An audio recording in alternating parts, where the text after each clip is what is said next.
Hello everyone, welcome to Storytime with Mrs. Greatrex, that's me, and hello to all the families and children in Nottingham, if you're still watching.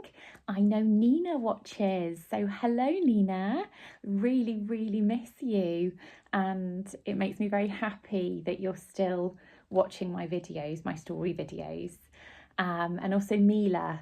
I think Mila is probably still watching, so hello Mila.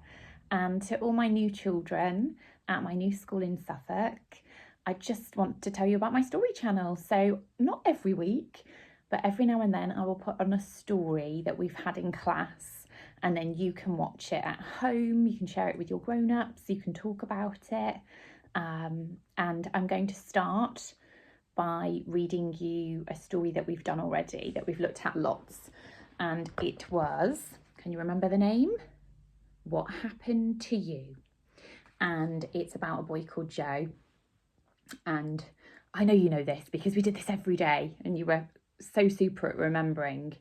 Joe just wants to play like all of the other children. And some of the children are very curious and ask him lots of questions. So we're going to read it. It's by James Catchpole and it's illustrated by Karen George. Okay, what happened to you?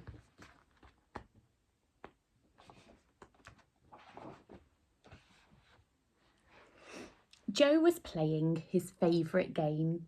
It had sharks and possibly crocodiles. But crocodiles and sharks were no match for pirates like Joe. Not this time, Senior Sharkface. Sharks were easy compared to kids Joe hadn't met yet. Look, this child here looks really shocked when she sees Joe.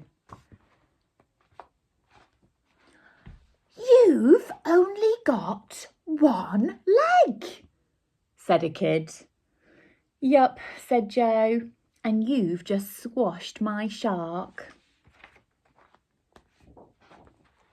What happened to you? Said the kid. But Joe didn't feel like telling that story, so he just said, what do you think? The kid didn't know how to answer that. But another kid did. Did it fall off? No, said Joe. A third kid thought that was silly.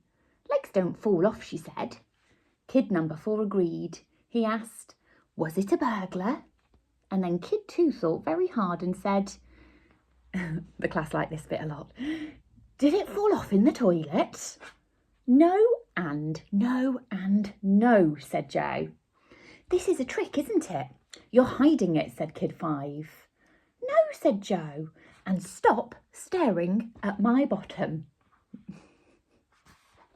Joe's just trying to play. There were more questions. But where's your leg? Here. Which Joe did try to answer. But where's your other leg? What other leg? Though some of them, was it a lion? Were a bit silly. Was it 1,000 lions? Look at Joe's face.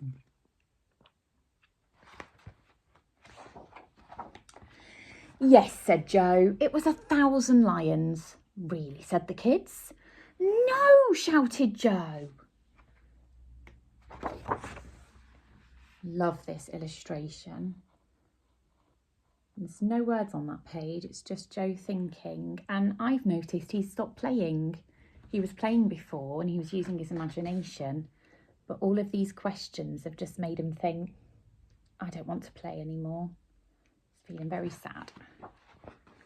Joe was playing his game again, but this time kid 1 said, oh, is that a crocodile down there? And Joe said, yes, I think so. My name is Simone, said kid 1.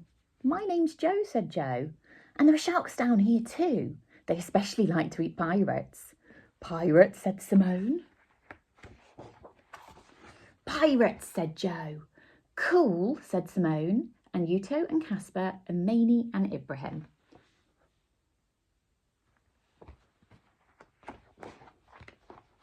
And all the kids seemed happy with that.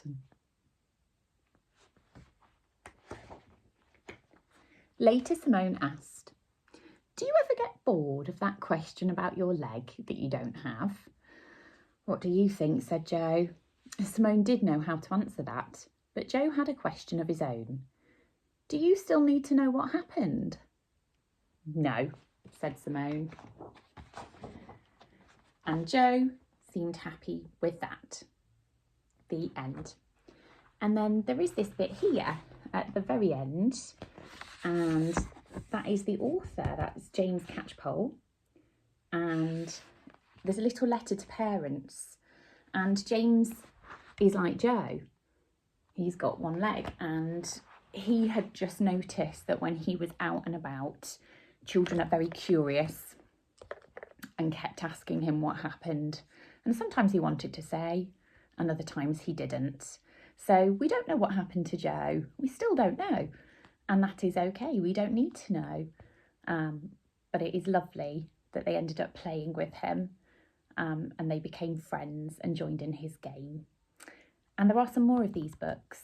I think we've got one in our classroom about his mum, I think. So yeah, thank you for the first story in Suffolk. I might have time to film another one now as well. Okay,